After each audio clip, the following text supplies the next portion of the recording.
여러분 안녕하십니까? 헬로티비 뉴스입니다. 올여름 장마철이 다가오고 있습니다. 특히 이번에는 많은 양의 비가 내릴 것이라는 예보가 있는 만큼 철저한 대비가 필요한데요. 하지만 벌써부터 지자체가 침수 방지 대책이라고 내놓은 대안들에는 허점이 드러나고 있습니다. 오늘은 매년 여름 수해 걱정에 잠 못 이루는 곳으로 가봅니다. 이정아 기자의 단독 보도입니다. 지난 2022년 8월 8일부터 사흘 동안 부천 지역에 내린 비는 모두 360mm. 부천에만 피해 850건이 접수됐습니다. 2년 전 여름 시장 전체가 물에 잠기는 큰 피해를 입었던 부천의 한 전통시장입니다. 지난해에는 비가 많이 오지 않아 가슴을 쓸어내렸던 터. 올여름 또다시 국지성 폭우가 잦을 수 있다는 전망에 상인들은 벌써부터 큰 걱정입니다. 지수폭우가 내리면은 그냥 막 여기까지 물이 다 잠겨요. 몇 년에 한 번씩 그냥 물에 잠기니까 많이 걱정되죠. 물난리 이후 대책도 속속 나오긴 했습니다. 시장 내 일부 매장에서는 이렇게 물막이판을 설치해 벌써부터 장마철 수해에 대비하고 있습니다. 하지만 시장 안 110개 상점 가운데 3분의 1 정도만 설치했습니다.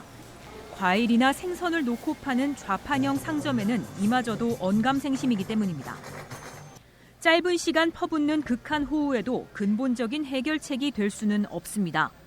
물건이라든가 뭐 이렇게 젓는 거를 높은 데로 올려놓고 이렇게 시간적 여유를 잠시 버는 거예요. 벌 수가 있는 거예요. 그래도 원천적인 차단이나 이런 것들은 좀 이제 힘든 원천 이제 여기가 물이 많이 들어오고 그러면 원천적인 거 안 되죠. 근본적인 해결책은 안 되고 시간적 여유는 벌 수 있다. 또 수해 방지 시설 가운데 하나인 이른바 포켓댐을 전통시장에 지원하겠다던 부천시. 하지만 상인들은 전통시장 특성에 맞지 않는 시설이었다고 말합니다. 용수로 같은데 물 들어가게 해는 포켓댐이더라고요. 근데 시장에서는 그게 사용할 수가 없어요. 바닥에 그걸 깔아야 되는데 사람도 왔다 갔다 거리고 시장하고는 전혀 여기하고는 도저히 맞지 않는 쌓아놓고 있어서 좀 저희가 반납을 했어요. 침수 방지용 차수 매트, 이른바 포켓댐. 한 개당 300만 원으로 전체 15개, 여기에만 5천만 원 상당의 혈세가 투입됐습니다. 결국 부천시에서 사들인 포켓댐은 전량 회수해 원미구청 창고에 보관 중인 것으로 확인됐습니다. 성급한 대책이었을까? 부천시는 비상시 또 다른 침수 지역에 활용하겠다는 입장입니다. 그 상당 시장만을 위해서 산 게 아니고요. 그래서 일단 빌려드렸다가 분들은 또 그 자기 그 매장 앞에 놓는 거는 회수된 15개는 뭐 지하 주차장 입구라든지 그런 데 해가지고 약간 그래서 뭐 저희가 뭐 예산 낭비했다고 하면 뭐 사람마다 판단하시기 다르겠지만 다만 주로 농지나 하천, 산간, 계곡 등에서 활용하는 포켓댐이 도심에서 얼마나 유용하게 쓰일지는 미지수입니다. 다른 대책이나 해법에 대한 아쉬움이 남습니다. 맨홀이 터질 정도의 사이즈면 비가 오면 그거는 그 포켓댐 하나로는 정비가 되지 않아요. 고객들을 상대하는 시장에 어울리지 않는다. 칠 수 있는 여유의 시간 동안에 물이 이미 들어차기 때문에 아무런 의미가 없다라고 했습니다. 현장의 목소리랑은 좀 상반된. 이렇다 할 준비도 없이 비가 많이 내리지 않기만을 바라야 하는 이번 여름. 눈 깜짝할 사이 물이 차오르는 경험을 했던 저지대 침수지에 삶의 터전을 마련하고 살아가는 상인들은 여전히 생생한 악몽에 불안한 일상을 보내고 있습니다. 헬로티비 뉴스 이정아입니다. 인천시 고위공무원이 음주운전을 하다 적발돼 감봉 3개월 처분을 받은 것으로 확인됐습니다. 인천시는 최근 인사위원회를 열고 음주운전으로 적발된 인천시의 정책수석 A씨에게 감봉 3개월 처분을 확정했다고 밝혔습니다. A씨는 지난해 10월 5일 오후 9시 5분쯤 인천공항 고속도로 서울 방향 5.9km 지점에서 술을 마신 상태로 자신의 차량을 운전한 혐의를 받고 있습니다.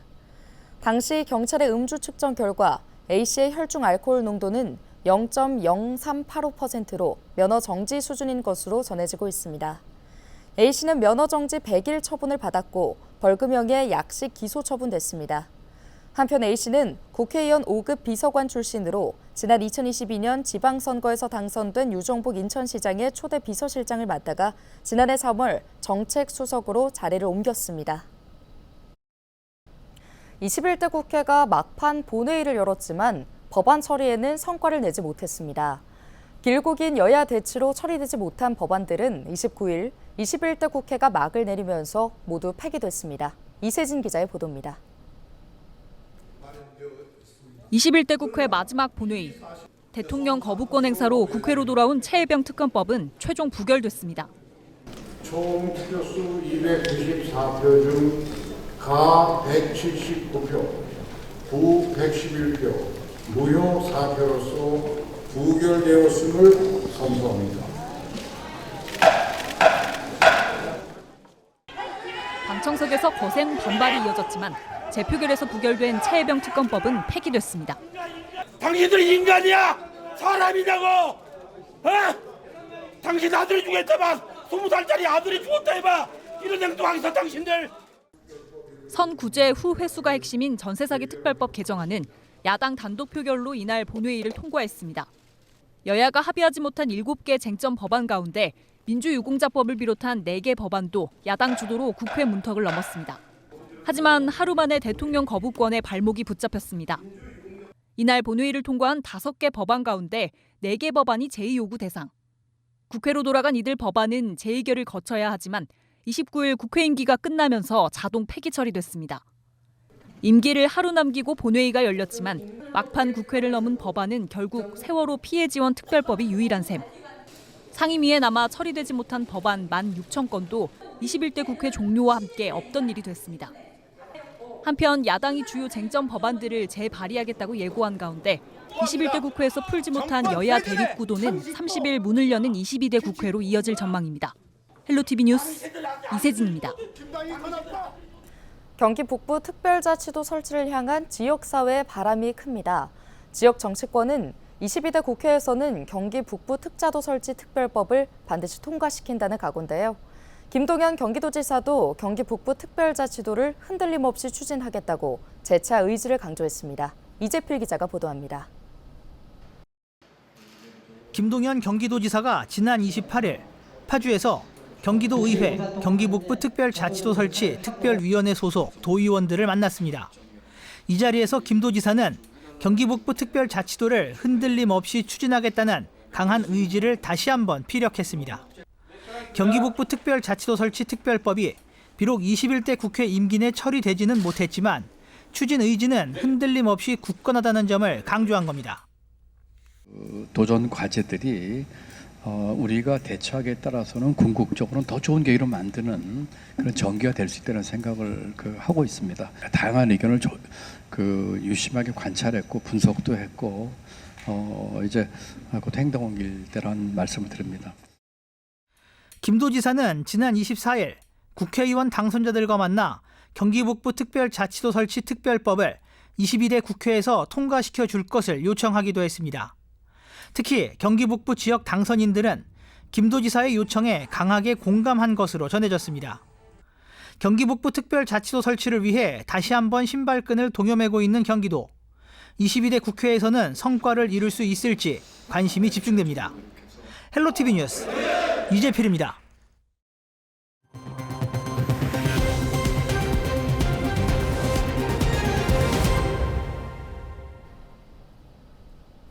미국 맨해튼대 확장 캠퍼스의 송도 설립이 추진됩니다. 인천시는 현지 시간인 28일 미국 뉴욕 맨해튼에 위치한 맨해튼대와 확장 캠퍼스 설립을 위한 양해각서를 체결했다고 밝혔습니다. 현재 시는 송도 국제도시에 위치한 인천 글로벌 캠퍼스 내에 맨해튼대 확장 캠퍼스 설립을 추진 중입니다. 시는 음대 설립이 완료되면 한국 뉴욕 주립대 패션기술대학교 등 현재 운영 중인 5개 외국 대학과 함께 문화예술 분야에서도 더욱 경쟁력 있는 교육 구성을 가지게 될 것으로 기대하고 있습니다. 한편 맨해튼대는 뉴스쿨 소속 대학으로 지난 1916년 데이비드 매너스에 의해 설립됐습니다. 정명훈과 이용훈, 선우예권, 머레이 퍼라이아 등 세계적인 클래식 음악인들을 다수 배출했으며 세계 최고 수준의 교수진과 체계적인 교육 프로그램으로 글로벌 인지도가 매우 높습니다. 경인 아라뱃길로 단절된 인천 남북 지역을 지하로 잇는 중봉터널 건설 사업이 본격적으로 추진될 전망입니다. 인천시는 지난해 7월 한국개발연구원 공공투자관리센터에 적격성 조사를 의뢰한 중봉터널 민간 투자 사업이 타당성을 확보했다고 밝혔는데요. 이 사업은 적격성 조사 결과 비용 대비 편익으로 산출되는 경제성이 1.2로 나타났습니다. 비용 대비 편익이 1.0 이상이면 사업에 타당성이 있는 것으로 평가됩니다. 중봉터널 건설 사업은 북부권 종합발전계획의 선도 사업으로 서구 경서동 경서 삼거리에서 왕길동 검단 2교차로를 연결하는 총 연장 4.57km, 왕복 4차로의 자동차 전용 도로를 건설하는 사업입니다. 경인 아라뱃길과 수도권 매립지 지하를 관통하는 대심도 터널로 건설되고 총 사업비는 3,551억 원, 공사기간은 5년이 소요됩니다. 시는 오는 6월 적격성 조사가 최종 마무리되면 절차를 거쳐 오는 2027년 착공을 목표로 사업을 신속히 추진할 계획입니다. 인천시 교육청이 지자체 대학 간 협력 체계를 통해 인프라를 구축하고 유아 보육 지원에 나서기로 했습니다. 시교육청은 최근 인천시 경인교육대학교, 경인여자대학교와 지역 기반형 유아 교육, 보육 혁신 지원 사업 추진을 위한 업무 협약을 서면으로 체결했다고 밝혔는데요. 이번 협약으로 교육청은 인천시, 경인교대, 경인여대와 함께 인천 지역 기반의 교육과정과 방과후 과정 프로그램, 유초연계 프로그램을 개발 보급하기로 했습니다. 또 유보 이음교육 거점기관 20곳을 선정해 맞춤형 컨설팅과 네트워크 운영 등을 지원할 계획입니다. 또 유아교육과 보육 지원 플랫폼을 구축해 유치원과 어린이집 교육 공동체의 역량 강화 지원을 위해 협력할 방침입니다. 경기도가 언제든 자녀를 맡길 수 있는 언제나 어린이집을 오는 6월 1일부터 부천과 김포 등 5곳에서 운영합니다. 생후 6개월부터 7세까지 자녀를 둔 부모라면 언제나 어린이집을 이용할 수 있는데요. 이용 당일 오후 3시 전이면 전화 또는 방문해 예약할 수 있습니다. 언제나 어린이집은 365일 24시간 운영하는데요. 해당 지역이 아니어도 경기도민이라면 누구나 이용할 수 있습니다. 경기도 내 올해 김 양식 생산액이 408억 9천만 원으로 역대 최대를 기록했습니다. 도 관계자는 올해 지역 내 김 생산량은 2만 1,846톤으로 전년 대비 약 3% 감소했지만 생산액은 무려 190억 원 증가했다며 도에서 김 양식을 시작한 이후 최대 금액이라고 밝혔습니다. 도는 생산액이 크게 증가한 이유로 수출 수요 증가와 가격 상승을 꼽았는데요. 생산액 상승으로 도내 어갑 평균 수입도 전년 대비 87.2% 상승한 것으로 조사됐습니다.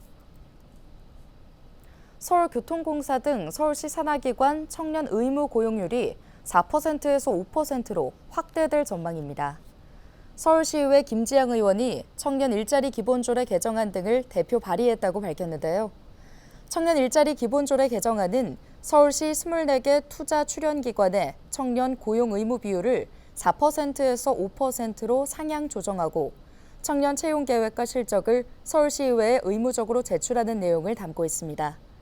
현행법상 공공기관과 지방공기업은 정원의 3% 이상을 청년 미취업자로 고용해야 합니다. 서울시는 2021년부터 시 산하기관의 청년 고용 의무 비율을 법의 하한 기준인 4% 이상으로 올려 청년을 채용하고 있습니다. 서울시의회는 청년 일자리 기본조례 개정안이 통과되면 연간 287명 정도의 청년 고용이 증가할 것으로 보고 있습니다. 경기도가 오는 8월 14일 일본군 위안부 피해자 기림의 날을 맞아 기억의 꽃배달 캠페인을 추진한다고 밝혔습니다. 기억의 꽃배달 캠페인은 캠페인 참여자가 7월 중 전국 139개 평화의 소녀상에 꽃을 배달하는 내용인데요. 도는 아픈 역사를 기억하고 피해자를 추모하는 마음을 함께 나누기 위해 캠페인을 준비했습니다. 도는 오는 6월 20일까지 전 국민을 대상으로 꽃배달 참여자 139명을 모집할 예정인데요. 자세한 내용은 경기도 누리집에서 확인할 수 있습니다. 오늘 준비한 소식은 여기까지입니다. 함께해 주신 여러분 고맙습니다.